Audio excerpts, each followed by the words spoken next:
മാലിദ്വീപ് പ്രസിഡന്റ് മുഹമ്മദ് മൊയ്സു പിടിച്ച പുലിവാല്.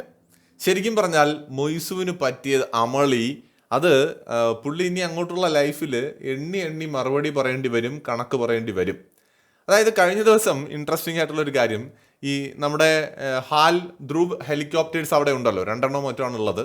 അപ്പോൾ ഇത് ഓപ്പറേറ്റ് ചെയ്യുന്നതിന് വേണ്ടിയിട്ട്, അതുപോലെ തന്നെ നമ്മുടെ ഡോർണിയർ വിമാനങ്ങൾ ഓപ്പറേറ്റ് ചെയ്യുന്നതിന് വേണ്ടിയിട്ടുമാണ് ഏതാണ്ട് 70 മുതൽ 90 വരെ വരുന്ന ഇന്ത്യൻ ട്രൂപ്പുകൾ അവിടെ ഉള്ളത്.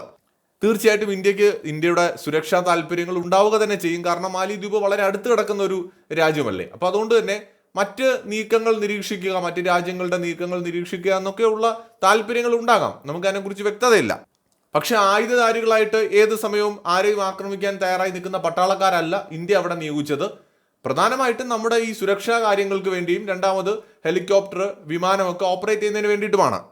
അപ്പോൾ ഈ നമ്മുടെ മൊയ്സു പറഞ്ഞുകൊണ്ടിരുന്നത് എന്താണ്, അവിടെ ഇന്ത്യൻ പട്ടാളം, ആയിരക്കണക്കിന് ഇന്ത്യൻ പട്ടാളക്കാർ അവിടെ തമ്പടിച്ചിട്ടുണ്ട്, അവരെ താൻ അധികാരത്തിൽ വന്നാൽ മാലിയിൽ നിന്ന് പുറത്താക്കുമെന്നൊക്കെയാണ്.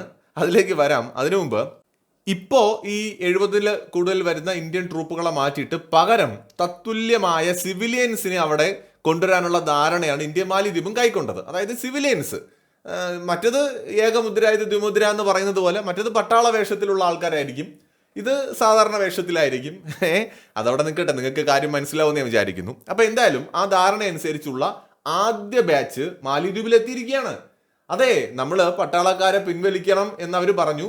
പകരം പക്ഷെ നമ്മൾ സിവിലിയൻസിനെ അവിടെ വിടും, ഈ പറയുന്ന ഹെലികോപ്റ്റർ ഓപ്പറേറ്റ് ചെയ്യാനും വിമാനം ഓപ്പറേറ്റ് ചെയ്യുന്നതിനൊക്കെ വേണ്ടിയിട്ട് അവരെത്തിക്കഴിഞ്ഞു. അവിടെ ആദ്യ ബാച്ച് എത്തിയെന്ന് മാലിദ്വീപിന്റെ ഫോറിൻ മിനിസ്ട്രി തന്നെ കഴിഞ്ഞ മൺഡേ അവരെത്തിയിട്ടുണ്ട് എന്ന് കൺഫേം ചെയ്തിട്ടുണ്ട്.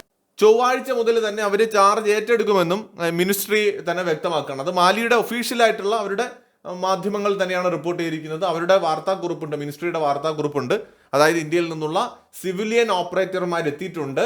അപ്പോൾ ഇനി മുതൽ അവരായിരിക്കും ചാർജ് ഏറ്റെടുക്കുക. അവരുടെ ആദ്യ ബാച്ച് സുരക്ഷിതമായിട്ട് ഇവിടെ ഉണ്ട് എന്ന് മാലി ഔദ്യോഗികമായിട്ട് പറഞ്ഞിരിക്കുകയാണ്. മറ്റൊരു കോമഡി എന്ന് പറയുന്നത്, മുൻപുണ്ടായിരുന്ന, അതായത് മാലിയുടെ മുൻ ഫോറിൻ മിനിസ്റ്ററുടെ ഒരു ട്വീറ്റ് വലിയ ചർച്ചയായിട്ടുണ്ട്. അതായത് മാലിയുടെ ഇപ്പോഴത്തെ പ്രസിഡന്റ് പറയുന്നത് പച്ച കള്ളമാണെന്നാണ് അബ്ദുള്ള ഷാഹിദ് എന്ന് പറയുന്ന മുൻപുള്ള നമ്മുടെ മാലിയുടെ ഫോറിൻ മിനിസ്റ്റർ പറയുന്നത്. മാലിയുടെ പ്രസിഡന്റ് പറഞ്ഞത് ആയിരക്കണക്കിന് ഇന്ത്യൻ പട്ടാളക്കാർ മാലിയിൽ ഉണ്ടെന്നാണ്. അത് ഏറ്റവും വലിയ നുണയാണ്. അങ്ങനെ ഒരു സംഭവമേ ഇല്ല.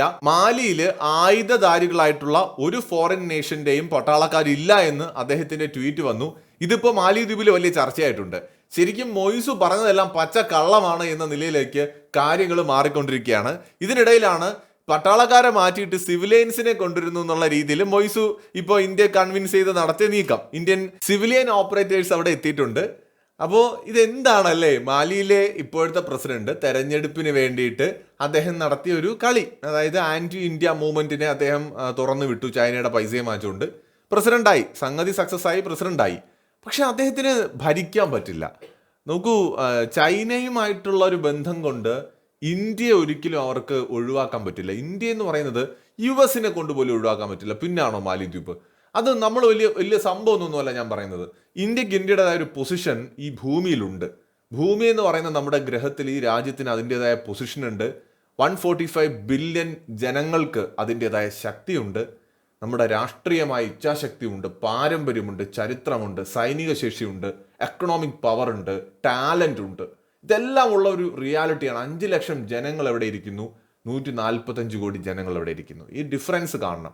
ഏതൊരു രാജ്യത്തിനും നിലനിൽക്കണമെങ്കിൽ ഇന്ത്യയുമായിട്ടുള്ള സൗഹൃദം അനിവാര്യമാണ് എന്ന് ലോകം തിരിച്ചറിയുന്ന ഒരു കാലഘട്ടത്തിലാണ് നമ്മൾ ജീവിക്കുന്നത്.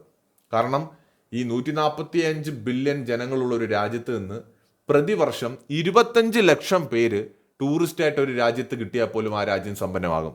എന്തായാലും ടൂറിസ്റ്റായിട്ട് ഈ രാജ്യത്ത് നിന്ന് 25 ലക്ഷമൊന്നും അല്ല, കോടിക്കണക്കിന് ആളുകൾ പോകുന്നു എന്ന് നമുക്കറിയാം. അപ്പൊ 25 ലക്ഷം പേര് കിട്ടിയാൽ പോലും മതി. അതുകൊണ്ടൊക്കെയാണ് UAEയും സൗദിയും ഒക്കെ ഇന്ത്യയോട് ഇത്രയും അടുത്ത് നിൽക്കുന്നത്. ഇങ്ങനെയുള്ള റിയാലിറ്റി കാണാതെ ചുമ്മാ അങ്ങോട്ട് ഇന്ത്യ വിരുദ്ധത പറഞ്ഞ് അധികാരം കിട്ടിക്കഴിഞ്ഞാൽ മലമറിച്ച് കളയാമെന്നൊക്കെ ഉള്ള മൊയ്സുവിന്റെ മോഹം, അത് പാഴ്മോഹമാണെന്ന് അദ്ദേഹം തിരിച്ചറിയാണ്. അതുകൊണ്ടല്ലേ അദ്ദേഹത്തിന് മിലിറ്ററിയെ താൻ പുറത്താക്കുമെന്ന് പറഞ്ഞു. ശരി, അയാൾ അത് ചെയ്ത് കാണിക്കണം. ഈ 70 മുതൽ 90 വരുന്ന ഇന്ത്യൻ മിലിറ്ററിയെ പുറത്താക്കി, ശരി, നിങ്ങൾ ആരും ഇനി ഇവിടെ വേണ്ട എന്ന് പറയാൻ അദ്ദേഹത്തിന് എന്തുകൊണ്ടാണ് പറ്റാത്തത്?